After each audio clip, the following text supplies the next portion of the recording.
हो नहीं सकता। दानिश भाई, एक बार हो गया समझ में आता है, 2 बार हो गया, 3 बार हो गया, एक हफ्ते में, एक महीने में 6-6, 7-7, आधा दर्जन जगहों पर साधुओं की पिटाई बच्चा चोरी के शक में। आपको कुछ ये मन में चोर है या वाकई बच्चा चोर है?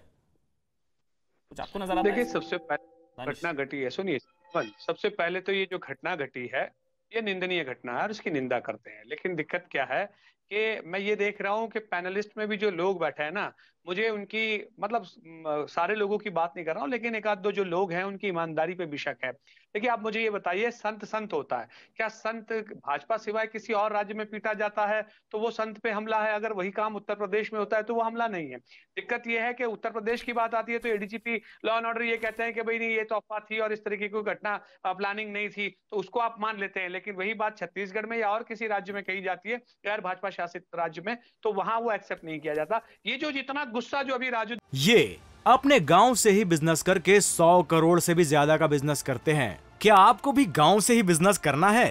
तो फ्रीडम ऐप को अभी डाउनलोड कीजिए। दास जी जो दिखा रहे थे, इनका गुस्सा कहाँ चला गया था जब उत्तर प्रदेश 15-15 जिलों के अंदर में पिछले एक महीने के अंदर में 15 और 17 से ज्यादा घटनाएं घटी गई वहां पर। आपको पता है, एक जगह तो देवबंद में तो बांध के मारा गया था बच्चा चोरी के नाम पर। तो तब आप कहां थे? तब तो इतना आक्रोशित आप नहीं थे। तो आपका आक्रोश सिलेक्टिव है कि सिर्फ भाजपा सिवा, भाजपा के अलावा के जिस राज्य में अगर कोई भी घटना होगी तभी आप गुस्से से आग बबूला होंगे और भाजपा शासन में हो जाएगी तो मुर्गी हो जाएंगे। ऐसा कैसे चलेगा? बताइए। एक चीज है, एक चीज मुझे अच्छी लगी, कम से कम आप भी मान रहे हैं कि हाँ, देश भर में साधुज अंडर अटैक, ये आप भी मान रहे हैं। ये अच्छी चीज आप मान रहे हैं कि हाँ, ये कुछ चल तो रहा है पूरे देश भर में।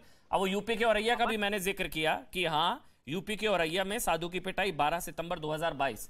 बात कांग्रेस बीजेपी की नहीं है मेरे ख्याल से दानिश, बात यह है कि पूरे देश भर में ये सीरियल अटैक्स हो रहे हैं, नंबर 1। और कश्मीर में जैसे टारगेट, एक मिनट में आ रहा हूं, जैसे टारगेट किलिंग हिंदुओं की हो रही है, क्या देश भर में टारगेट लिंचिंग की कोशिश हो रही है क्या? अब आप एक मिनट, मंत्र राजूदास जी बोल दीजिए, मुझे ब्रेक पर जाना है, एक आप बोल दीजिए, जल्दी से जवाब दे दीजिए। मंत्र राजूदास, आ रहा हूं। नहीं, देखिए नहीं, दोनों देखिए जिस प्रकार से इन्होंने मेरे ऊपर आरोप तो लगा दिया, लेकिन हम लोग सदैव बोलते हैं, हर वक्त बोलते हैं, उस विषय पे भी बोला था और कार्रवाई हुई। नंबर 1। नंबर 2, अभी एक मुस्लिम महोदय बोल रहे थे, क्या मस्जिदों से जब आतंकी निकलते हैं पूरे देश के मुसलमानों को हमने आतंकवादी तो नहीं बना दिया? रेप होता है तो मैं पूरे देश के मौलवियों को रेपिस्ट तो नहीं बता दिया? यहाँ पर जितने आतंकी पकड़े जाते हैं, मुस्लिम पकड़े जाते हैं, पूरे मुसलमान को तो हमने आतंकवादी नहीं बना दिया। तो ये लॉजिक ठीक नहीं है। जिस प्रकार से वो टीवी चैनल डिबेट पर बैठकर साधु को बच्चा चोर बता रहे थे, और जिस प्रकार से कांग्रेसी प्रवक्ता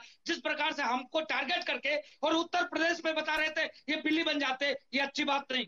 देश में कहीं भी घटनाएं होती है सनातन धर्म संस्कृति के खिलाफ, वहां पर मैं आवाज उठाता हूं, चाहे वो भाजपा शासित राज्य हो, चाहे कांग्रेस शासित राज्य हो। लेकिन ये कहते हुए जो महंत राजूदास ने कहा कि अगर एक संत पर आरोप लग गया तो सारे संतों को पकड़ के मार दो, पीट दो कि बच्चा चोरी का शक था। ऐसे कई आतंकवादी पकड़े गए जिनका अगर एक धर्म से नाता है, अगर पकड़े जा रहे हैं तो ये थोड़ी ना कई उलेमा पकड़ को उनको पीट दो, कह दो कि मुझे आतंकवादी होने का शक था। ऐसा तो नहीं होना चाहिए ना, गलत होगा, ऐसा तो नहीं होना चाहिए।